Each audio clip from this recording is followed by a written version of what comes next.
e no vídeo de hoje nós vamos aprender sobre pseudoclasses e como podemos utilizá-las. Bom, aqui eu estou com uma estrutura bem básica que eu já separei para facilitar nos nossos estudos, né? Eu até minimizei aqui, eu tenho dois SVGs aqui, duas imagens que a gente já vai aprender a adicionar, o HTML e um CSS bem simples aqui, só para criar essa estrutura para a gente focar bem aqui no conteúdo, né? Então vamos lá, o que eu vou fazer primeiramente? Deixa eu fechar aqui para não atrapalhar, deixa eu ver se o tamanho tá bom, tá ótimo. Beleza, eu vou pegar uma tag qualquer, tá? Mas aqui é um ponto muito importante.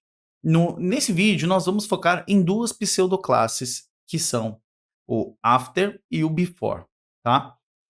Para se utilizar o after e o before, a gente precisa estar utilizando eles em uma tag que aceitam tags dentro dela, né? Por exemplo, eu não consigo utilizar o after e o before dentro de uma tag imagem. Dentro de uma tag imagem, a gente não consegue utilizar nada dentro dela, né? Até porque ela fecha nela mesma. Mas, por exemplo, a tag iframe. A iframe ela abre e fecha. Só que a gente não utiliza nada dentro da tag iframe. Então, nós não podemos utilizar after e before dentro, a partir, né, de uma dessas tags. Então, tome muito cuidado, a gente precisa utilizar em tags que possam receber outras tags dentro. Por exemplo, aqui o parágrafo, ou uma div, seja lá o que for, uma section, main e várias outras tags, você pode utilizar after e before também, tá? A gente já vai ver um exemplo aqui. Então, vamos fazer o seguinte, eu coloquei aqui a tag P, né, de parágrafo, sem problemas, estamos bem tranquilo em relação a isso. Quando eu atualizo, está aqui. Vou até dar um zoom para a gente enxergar melhor, beleza? Tá aqui o nosso parágrafo. E como é que eu faço para utilizar o after e o before aqui? Eu preciso selecionar o elemento que eu quero, tá? Muito importante, e você pode fazer isso através de classe, através de ID, qualquer tipo de seletor que você já conhece, você pode utilizar, inclusive parágrafo. Eu vou fazer com o parágrafo diretamente, com a tag P diretamente, porque eu só vou ter esse parágrafo que é para a gente exemplificar. Mas na vida real, quando você for fazer algo desses, você, por favor, crie uma classe aqui, tá? Para você adicionar o seu elemento sempre na classe, tá? Para não propagar para todas as outras tags parágrafo. Antes de continuar a aula, deixa eu só te falar uma coisa. O conteúdo que você está vendo é só o começo. Para você crescer de fato e virar um programador valorizado, você precisa ir fundo nas tecnologias que eu te mostrei no vídeo. E é exatamente nesse ponto em que podemos te guiar. A TreinaWeb possui a mais completa formação de desenvolvimento web do Brasil, pensada para quem está começando ou já tenha alguma experiência com o desenvolvimento, mesmo que ainda não tenha aquela confiança necessária para iniciar uma carreira na programação. Você vai aprender a desenvolver desde projetos simples e até chegar em projetos práticos completos e únicos. Você vai ver na prática como um programador trabalha no dia a dia, integrando diferentes tecnologias para criar soluções únicas. Outro ponto muito importante que é preciso ser dito aqui é que se você se aplicar, você vai ganhar dinheiro muito rápido, sem ter que ficar esperando anos até começar a procurar o seu primeiro emprego. Com nossos cursos, você irá aprender tudo o que precisa saber para iniciar ou se destacar no mercado, independente do caminho que você escolher na programação. Então não perca mais tempo, faça parte agora da TreinaWeb e torne-se um desenvolvedor capacitado para o mercado de trabalho. Beleza, o que eu vou fazer aqui? Só para a gente ver que está tudo funcionando, eu vou colocar aqui color, vou colocar 0 não, vou colocar preto não, vou colocar blue, para a gente dar uma olhadinha. Perfeito. A gente coloca o parágrafo como blue, estamos conseguindo acessar ele, né? Normal aqui, sem novidade, sem problema. Para a gente acessar aqui a pseudoclasse, vou aumentar mais um pouquinho. Eu coloco P e coloco 2 pontos, 2 pontos. Veja que o VS Code ele auxilia bastante, que ele já faz aqui uma prévia para a gente do que pode ser acessado. Então, tem várias pseudoclasses que eu posso acessar, que é através desse ponto, né? Por exemplo, eu posso acessar aqui, olha que interessante, first letter. Ele vai pegar do meu texto a primeira letra. E aí eu passo alguma coisa aqui, ó. Vou colocar aqui, ó, font size, vou colocar 5 RM. Quando eu atualizo, veja que só o L ficou desse tamanho, né? Muito maior. Então, olha que facilidade a gente trabalhar com pseudoclasse, né? Tem também, se eu não me engano, first line. Deixa eu ver aqui, ó. Apagar aqui. Aqui, ó, first line. Se a gente colocar, ó lá. a primeira linha vai ficar gigantesca, né? Isso eu posso trocar até a cor também. Então, vou colocar aqui, ó, color red. Só para a gente mudar aqui. E a primeira linha sempre vai ficar da cor vermelha, tá? E é interessante que ele não conta o número de caracteres, né? Ele vai pela linha mesmo. Ele reconhece que ali tem uma linha e independente do tamanho que você fizer o seu container e tiver quantos caracteres, quantas palavras tiverem naquela linha, ele vai ser aplicado às propriedades que a gente passar aqui dentro. Muito interessante. Mas vamos ver aqui o principal que eu quero falar, que é o after. E eu já vou colocar aqui também, ó, before, né? Se eu fizer só dessa forma, atualizar, nada vai acontecer. Por quê? Quando a gente trabalha com after e before, a gente precisa de uma propriedade, tá? É preciso trabalhar com essa propriedade.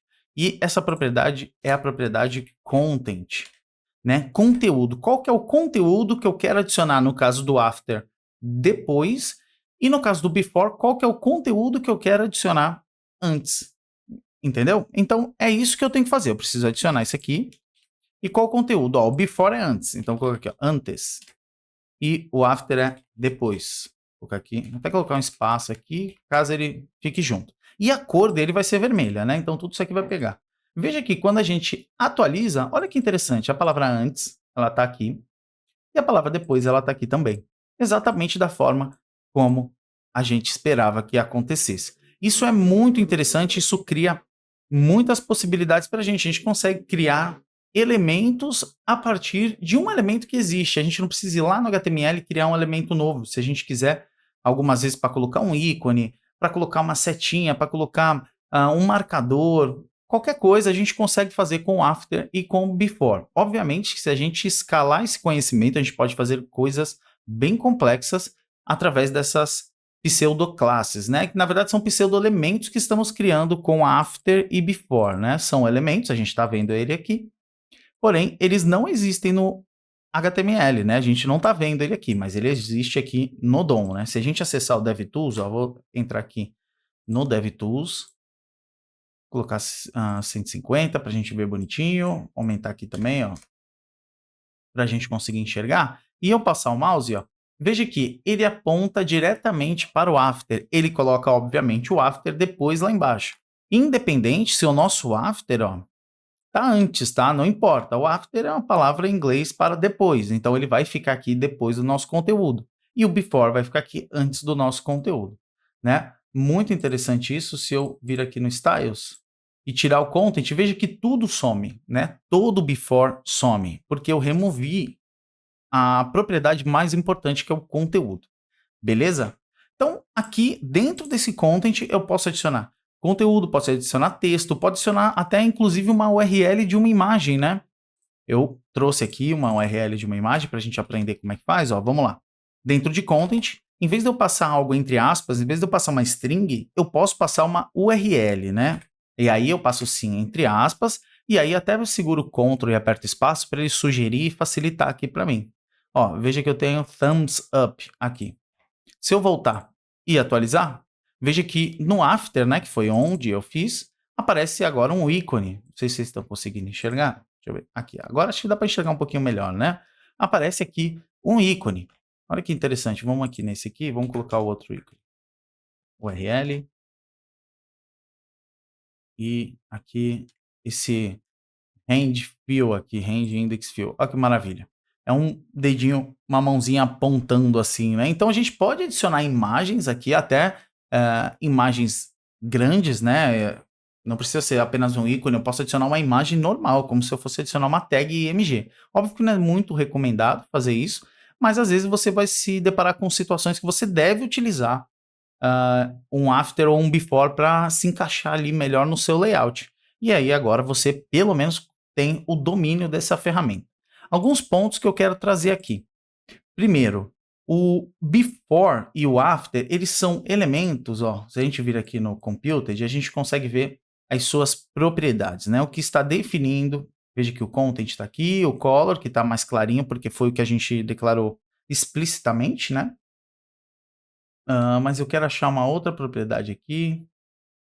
Aqui, ó.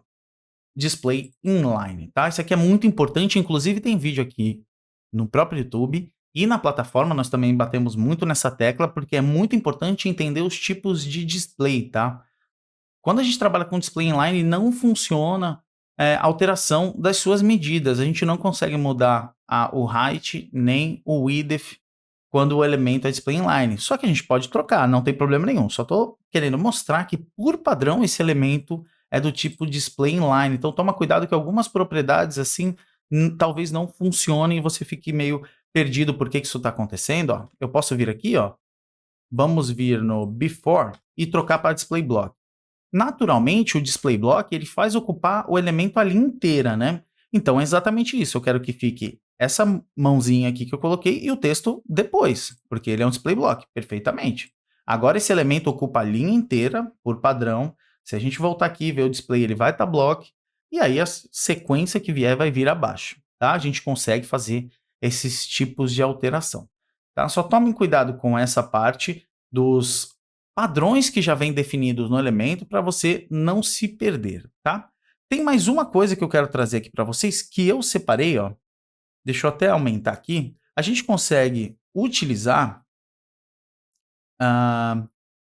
alguns códigos que são chamados de Unicode para representar ícones, que já tem por padrão que os navegadores conhecem, né? Então a gente pode sim utilizar. Eu separei aqui porque é muito difícil decorar essa numeração, né? Mas a gente pode aqui, ó, por exemplo, colocar uma contrabarra, contrabarra 2B07, por exemplo. Vamos ver. Quando a gente atualiza, cadê ela? 2B07 é uma setinha para baixo. Ela teria que estar aparecendo aqui para gente, ó. Vamos ver por que ela não está aparecendo. Vamos colocar aqui, vamos colocar um font size para aumentar. Vamos colocar de 2RM para ver por quê. Tentar encontrar esse cara. Acessar o elemento, vamos ver. Não tá.